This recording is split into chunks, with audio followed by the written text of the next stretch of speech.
Hi friends, host Eric here, talking to famous people, and I got an interesting comment, and I thought I'd make a quick video about it, so I made this thing real quick. Who was it? I'm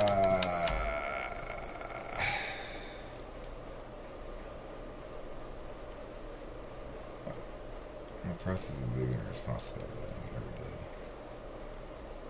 Likely spam.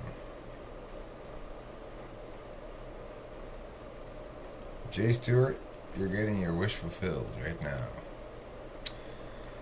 Okay, so it's a good question, and it's something that people really ought to do when they're doing essays or think about or something. I don't know.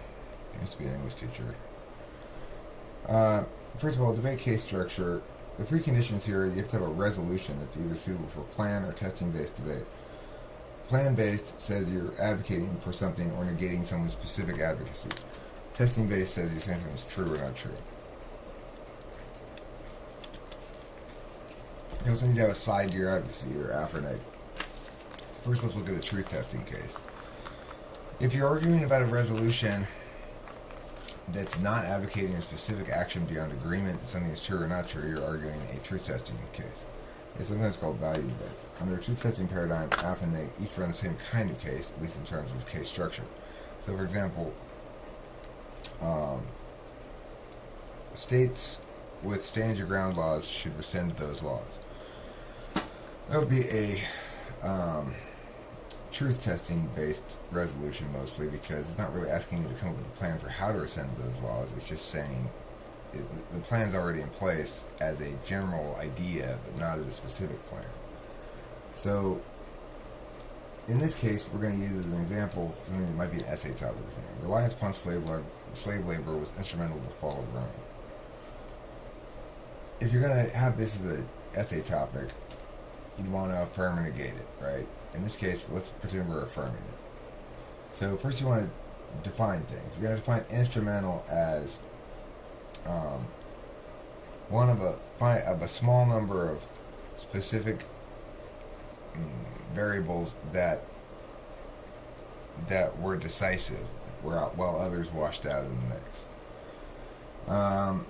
Observations. You might want to put down observations that are specific historically agreed upon facts that are relevant that you might want to reference later on.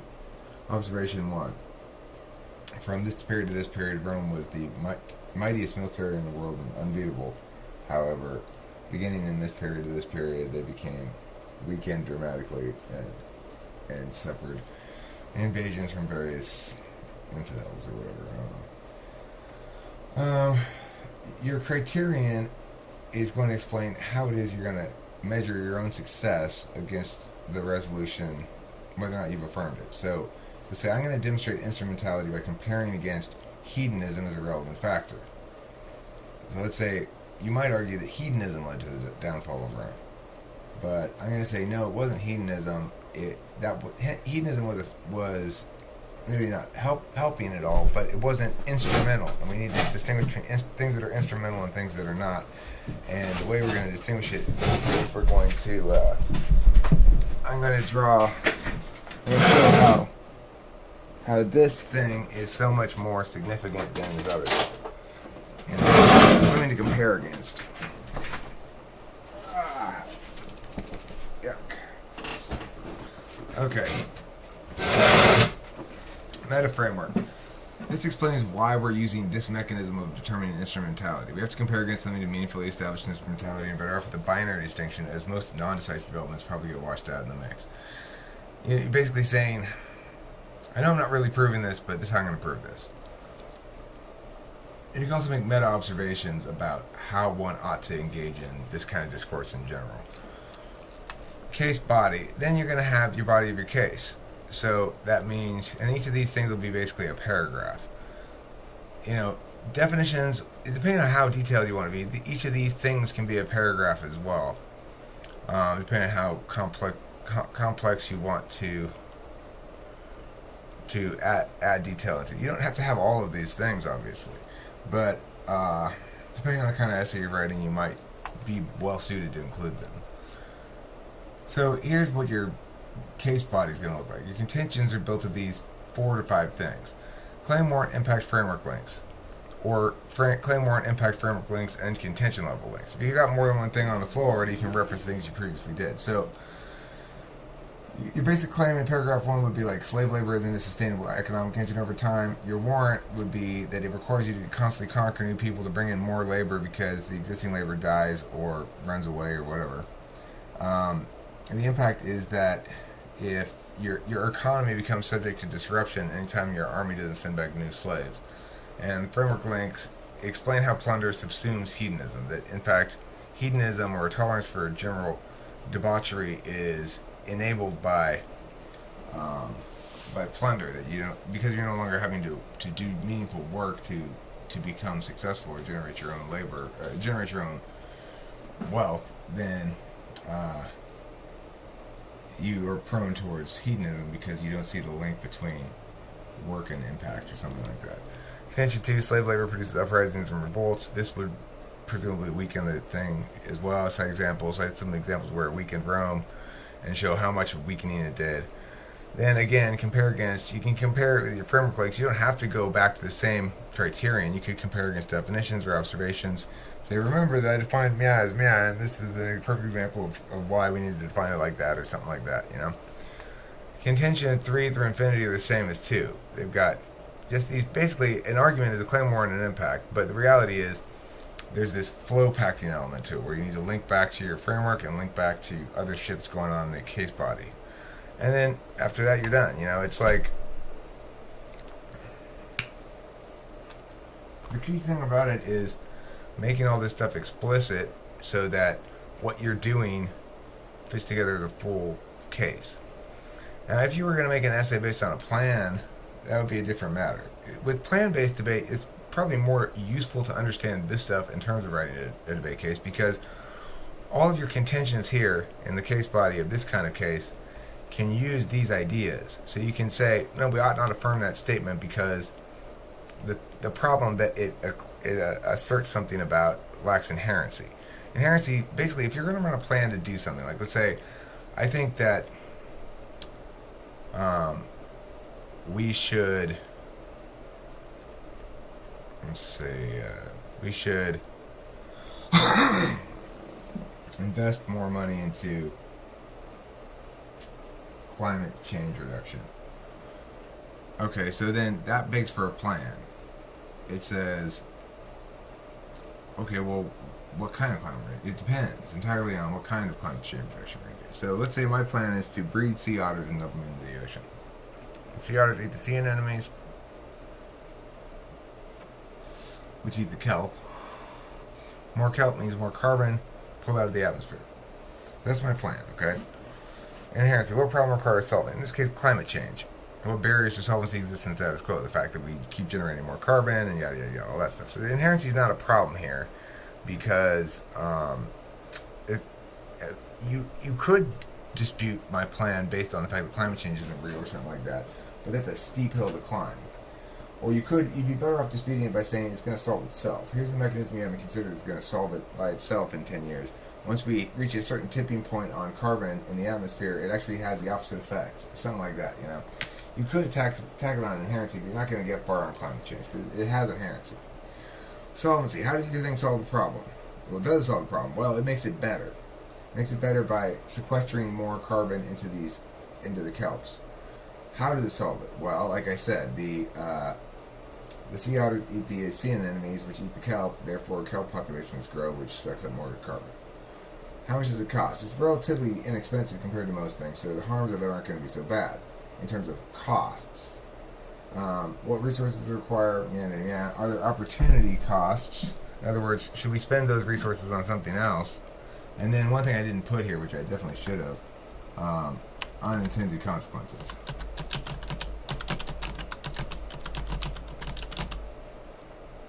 So in that instance, you might say, well, but the problem is it's going to have harms like the sea otters are going to eat all the anemones, but then this other species that eats anemones, and also it won't get enough, and then they'll start to die off, and they actually eat this other thing that eats even more of the kelp. You know, it's like you could make those kind of arguments. Topicality is not really an issue for an essay writing thing, unless you're straining the topic, right? If your teacher gives you a topic like um, like the talk about the role of slavery in Rome's development and fall, and you end up talking about the importance of the phalanx or something. Well, you're going to have to link it back to slavery in a way that makes sense in order to have topicality.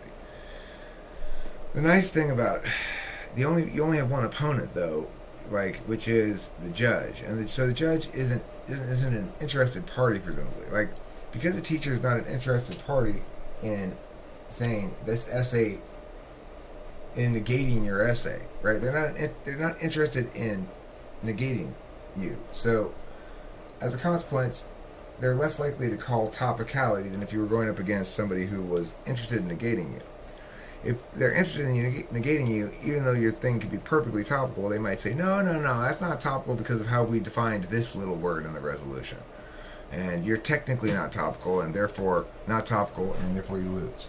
But in an essay, it's not really going to be like that. So you can probably, as long as you touch back to the resolution, the original topic, and make some sort of linkage there to what it is you're talking about. I'm talking about the phalanx. It does link to slavery because originally slaves were used to practice to test the phalanx. Right? They'd send out a phalanx full of slaves into an armed force and see how quickly they died until they tested different shapes until whatever. If I could make that link or something, then okay, fine. I'm not going to get busted on top of Cali because I don't have somebody just standing there negating me the whole time. Significance. Does your plan have significant enough impact to justify doing it? Okay, how much is this really going to impact it, Eric? How many sea otters do we need to make a serious impact here? And do we have to release them all over the world, or we can just dump them off the coast of California and they just sort of spread around? Is the problem that you highlight significant enough to matter to justify our attention? You could also say this is a matter of inherency again, but it's just a separate issue. It's like, yes, okay, there's a problem. Yes, it exists in status quo. Yes, barriers exist, but it's such a minor problem that we shouldn't even bother messing with it.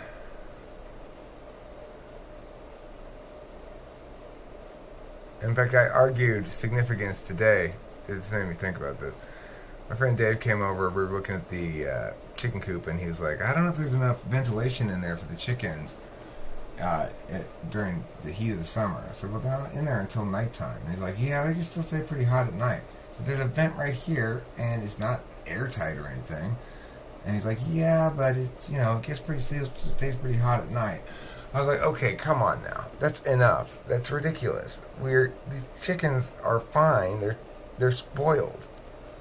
They don't need their life to be absolutely perfect. So it gets a little hot on a summer night, and they are in a chicken coop that has ventilation. It's got a vent on it, an actual vent. Not that it has any blower in there or anything, but and plus it's not made airtight or anything, so they're not going to suffocate.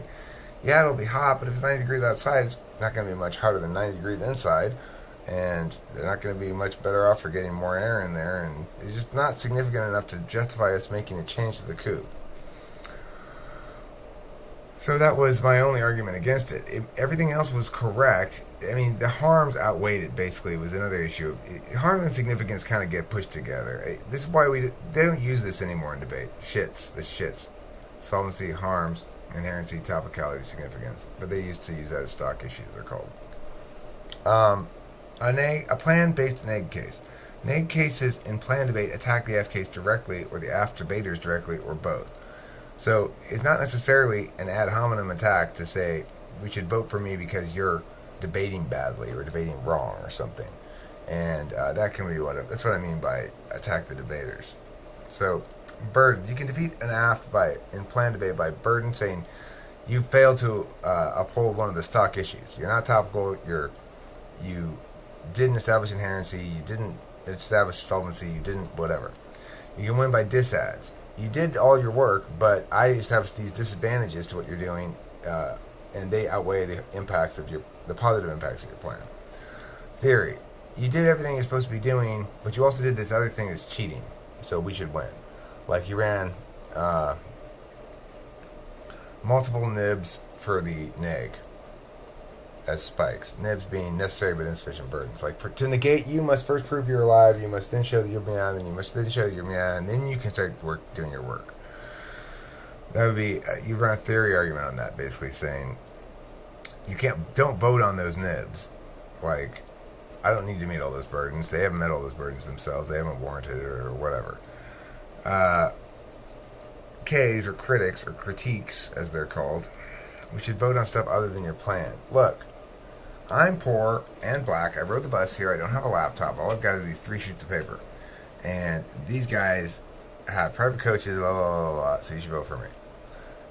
That's an identity politics, like a race one. Turns. Your arguments actually work against you under your own framework. So that's saying, like, oh, well, you say in your framework that we should pick whatever's healthiest, but what you didn't know is the thing that you're talking about actually causes cancer instantly. So since you're voting on health, we're going to vote against you. Counterplans. We shouldn't do what you say we should do. We should do this other topical, exclusive, non-permutable, and non-affirming thing instead. That means whatever I got to do is... Well, the non-affirming part is a different matter. It depends on the nature of the resolution and plan. But these 3 you have to have for sure. So it's like, if I wanted to talk about the climate change thing, and there was a plan that said we should... Well, here would be an example of a counter plan for that. It would be, no, we shouldn't do anything to mitigate climate change. Instead, we should spend our resources to adapt to climate change. That's topical. It's responsive on the point of climate change. It addresses the same problem. It's exclusive if you say we're going to spend those same resources on this instead, that you have a finite number of resources and you can't spend it on both, and you can't afford both, then it might be exclusive. If you say, no, any attention we give towards mitigation is counterproductive because it splits our attention away from adaptation, and adaptation is always the better response. If mitigation and adaptation run afoul of each other, that the things that we're supposed to do to mitigate preclude us from adapting, and vice versa. It would have to be exclusive like that. Okay, so like a perfect example is my counter plan in LD when it was a topic of plea bargaining. Should we get rid of plea bargaining? And I ran a counter plan saying, no, we should get rid of qualified immunity and absolute immunity. That way, if a prosecutor abuses the plea bargaining system in a way that violates an individual's rights, the individual can sue that prosecutor and get actual culpability from the person who's actually responsible, rather than trying to seek justice from a city or a county or something. It was exclusive because, I had to work to make it exclusive, really. Because you could always say, well, let's do both. But the thing is, if what I tried to argue to make it non-permutable, exclusivity and permutability are related to each other. So if it's exclusive, it's non-permutable, and if it's permutable, then it's not exclusive. And technically, you could get rid of qualified immunity. You could also get rid of plea bargains, and it would still have some positive impact. But what I said in the case was that it sends the wrong message, basically, that that if we keep trying to, if a prosecutor abuses a tool to violate somebody's rights with that tool, that is a legitimate tool but used illegitimately, that we ought to punish the illegitimate use, not the tool itself. Just because some people use lighters to start fires doesn't mean that we get rid of lighters or punish lighters. We punish arsonists, and that will never solve the problem, because prosecutors will always find other tools to use until they understand that they will be personally held culpable for wrongdoing done with those tools. And so that's why it would be better to get rid of immunity and keep the tool. So then they can't say, well, let's just do both. Let's get rid of the tool and get rid of the immunity. Because if they can do that, if it's permutable, then you're not going to win on your counter plan. It should be non-affirming, which says since they're saying get rid of plea bargaining, I can't say, well, here's my counterplan in which we get rid of plea bargaining in some way other than you're saying let's get rid of it. Because then I'm still getting rid of it, and that affirms the resolution. Alright, so that's basically all I have to say about this. When you're doing it as far as an essay, obviously, well, I gave you this example up here. It's almost always going to be a truth testing paradigm. And usually it'll afford you some way to draw a distinction. In this case, the issue is instrumentality. Every resolution, there's some element of it that's critical. In resolutions that have a should or ought, it's the ought with the infinitive that's critical. So ought to whatever, ought to ban, or should be prohibited, or something like that. Or should devote resources towards. So once you get that thing down, what that element is, you can always say, you define those terms and work from there. If you define should as consistent with duty, correctness, or whatever, I forget the exact definition that we sometimes use, but then you want to link back to those subterms. So you go, well, this is an example of duty and correctness because, yeah, so that's why it meets the criterion of should. Implicit in the resolution should, it's an example of devoting resources, so it meets that criterion. That's how you establish topicality, basically. So I hope that was helpful. I appreciate that question a lot. I like the idea that I could provide utility in that fashion. If somebody found this useful in writing their essay, that makes me happy. Thanks for watching. Don't forget to eat plenty of cheese.